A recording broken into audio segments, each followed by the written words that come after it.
सुदर्शन अयाचित, right खबर news Madhya Pradesh से आज एक ऐसे खुलासे के लिए अपने उज्जैन में हूँ और एक बहुत ही बड़ी सामाजिक दायित्व को निभाने वाली और कह सकते हैं सबसे ज़्यादा शिक्षित और समझदार जिसे हम समाज कहते हैं, ऐसे महाराष्ट्र समाज उज्जैनी को लेकर के काफ़ी दिनों से कुछ विवाद चल रहे हैं। मेरा ये मानना है कि 3 वर्ष हो गए हैं। 3 वर्ष में जो हमारे चयनित पदाधिकारी हैं उन्होंने समाज के हित में कितने कार्य किए। 2 वर्ष तो कोविड ने ले लिए, बचा 1 वर्ष। 1 वर्ष में न किसी व्यक्ति विशेष की मदद की गई, न किसी व्यक्ति विशेष का कोई विशेष सहयोग किया गया। यहाँ तक कि कोविड में भी एकमात्र ऐसा समाज जिसने आगे बढ़कर के किसी भी प्रकार का कोई भी सेवा कार्य मुझे नहीं लगता किया होगा जिसका कहीं नाम हो। खैर, नाम के लिए समाज कार्य नहीं करता, लेकिन कहीं भी ऐसा कोई कार्य नहीं किया गया। आज हम हैं आदरणीय श्री प्रशांत कड़ुस्कर जी के साथ में। मैं कुछ प्रश्न मेरे जहन में हैं, उनके लिए मैं उनसे पूछने के लिए आया हूँ। सबसे पहला क्वेश्चन मैं आपसे करना चाहूंगा, क्या आपकी फर्म का नाम रामेश कंस्ट्रक्शन है? जी हाँ। कितने सालों से फर्म चल रही है? करीब 8 साल। बिल्कुल। मैं आपसे पूछना चाह रहा था, क्या इसमें जो है आप क्या क्या कार्य करते हैं विशेष रूप से? कंस्ट्रक्शन का ही काम है इसमें विशेषकर। मैं कंस्ट्रक्शन का काम करता हूँ, मैं बिल्डर हूँ। मकान बंगले बना के बेचते हैं हम लोग। और महाराज समाज में भी मुझे मौका मिला काम करने का, तो पूरा मैंने इसी फर्म के माध्यम से वहाँ काम किया। तो वहाँ पर जो काम हुआ, वहाँ की जो महाराज समाज जो स्मृति मंदिर है, जो तिलक स्मृति मंदिर है, उसमें जो काम हुआ, उसमें जो फैब्रिकेशन का वर्क जो था वो आपकी फर्म ने किया था? नहीं, फैब्रिकेशन का वर्क मेरे फर्म ने नहीं किया, लेकिन मेरे जो बंदे हैं काम करने वाले, उनसे ही मैंने करवाया था। मेरा कंस्ट्रक्शन का काम। जी। तो मेरा ये छोटा सा प्रश्न तो हमेशा बार बार आता है, क्या इस संबंध में कोई बिलिंग हुई थी राम मंदिर की या तिलक स्मृति से संबंधित कोई बिलिंग आपके साथ हुई है उनकी? हाँ, बिलिंग तो हुई है ना, बिना बिलिंग कैसे होगा? उनको पहले ठीक है, तो बिलिंग भी हुई है और जो है अलग अलग दोनों की बिलिंग हुई है कि एक ही बिलिंग हुई? हाँ, एक्चुअली मेरी जो डील थी उसमें ये थी कि मैंने विद मटेरियल काम नहीं लिया था उसमें जो टोटल कॉस्टिंग थी कंस्ट्रक्शन की, उसका 10% का मेरा उससे वो था। तो वो जो मेरा बंदा था 10%, उसका मैंने 22 पेमेंट किया। ओके, बहुत ही अच्छी बात है। और इसके अलावा मुझे आपसे ये पूछना था, क्या आपने इसके जो पूरा ये जो काम हुआ, इसमें जो वास्तु समिति है, इसका कोई व्यक्ति आपके साथ था? इसका कोई विशेष व्यक्ति आपके सहयोग के लिए वहाँ पर? नहीं, सभी है ना। एक्चुअली जब ये फाइनल हुआ था तो वास्तु समिति के माध्यम से हुआ था।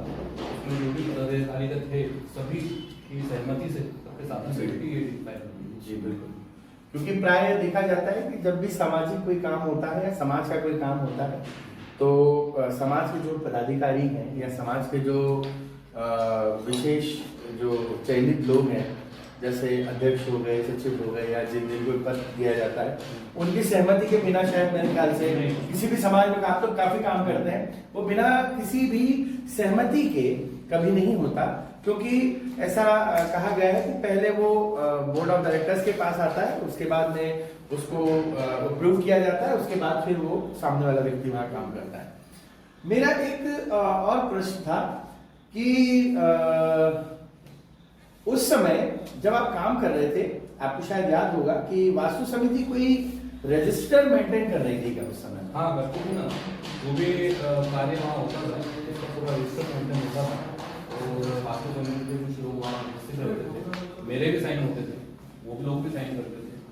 तो पर डे का जैसा कुछ काम किया है कि लगभग काम हो गया है, फिर उसके बाद आप बैठते थे कि इतना काम मैंने कर दिया है, आप देख लीजिए? वीक में एक बार मीटिंग हमारी होती थी। उनके यहाँ से कोई आकर के निरीक्षण करते थे जब काम चल रहा है उस समय के? लगभग रोज ही करते थे, कोई ना कोई आता ही होगा।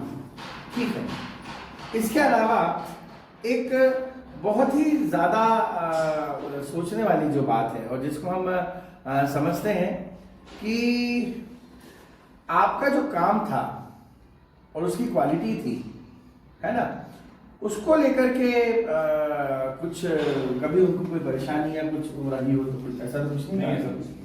हमेशा मतलब सभी लोग जितने सदस्य थे वो सेटिस्फेक्शन था उनको मेरे काम से, कभी मुझसे तो उन्होंने कोई शिकायत नहीं की। ठीक है, बहुत बहुत धन्यवाद। मैं यही बताना चाह रहा हूं कि हम सभी विशेष रूप से जिस मूल मुद्दे पर बात कर रहे हैं, वह मूल मुद्दा जो है वो आप लोगों तक पहुंचे। मेरे मन में एक बहुत सारी जिज्ञासाएं हैं, क्योंकि मैं भी समाज का एक युवा और समझदार और कह सकते हैं आजीवन सदस्य हूं। और इसके अलावा आखिरी क्वेश्चन जो मेरे मन में है कि जो महाराज समिति ने एक महाराज समाज की जो समिति बनी हुई है, अभी जो समिति है, वो आरोप प्रत्यारोपों का एक बहुत बड़ा पुरंदा उनके पास में है। तो उन्होंने कभी चाहा कि हम जो आरोप लगा रहे हैं, जो आरोप प्रत्यारोप लगा रहे हैं, तो जिस व्यक्ति के साथ काम किया उसको कभी बुलाया, कभी आपके साथ बैठ के चर्चा की उन्होंने? नहीं, मेरे पास कोई नहीं आया, मेरे इस संबंध में मेरे पास कोई नहीं आया। आखिरी, लास्ट बट नॉट लीस्ट, ये मुझे आपका इंटरव्यू करना है या मुझे आपसे चर्चा करना है, इसमें कोई आपको प्रेशराइज नहीं है, ये आपके मन की बातें हैं। और मैंने आपको सुबह फोन लगाया और मैं आपसे मिलने के लिए आया। जी, आपने भी कहा मैं बड़े दिनों बाद ऐसा क्या हो गया, तो मैं अपने दोस्तों को, अपने समाज के वरिष्ठ जनों को जो मुझे सुन रहे हैं, वो मुझे वैसे तो कई सांस्कृतिक कार्यक्रमों में संचालन करते हुए देखते होंगे, कई बड़े कार्यक्रमों में देखते होंगे, आज भी मैं कई कार्यक्रमों में व्यस्त था, लेकिन ये काम करना भी बहुत ज्यादा जरूरी है, क्योंकि कल हमारे समाज की जो है वो बैठक है और हम चाहते हैं कि उसके पूर्व बहुत सारे ऐसे प्रगाढ़ मुद्दे हमारे समाज के वरिष्ठ जनों और विद्वत जनों को मालूम हो। तो बहुत बहुत धन्यवाद आपका, मैंने समय लिया। आप सभी लोग जो मुझे सुन रहे हैं ना, इसे ध्यान से समझिएगा, ध्यान से सुनिएगा, क्योंकि उसका कारण है आप ही निर्णय करेंगे कि जो बैठे हैं वो सत्य हैं या जिन पर आरोप प्रत्यारोप लगाए जा रहे हैं वो कितने रूप में उनके ऊपर सत्य आरोप प्रत्यारोप लगाए गए हैं या फिर मनगढ़ंत कहानी है। आइए, ऐसे ही और कई लोगों के साथ मैं आपको मिलवाऊंगा। बहुत बहुत धन्यवाद।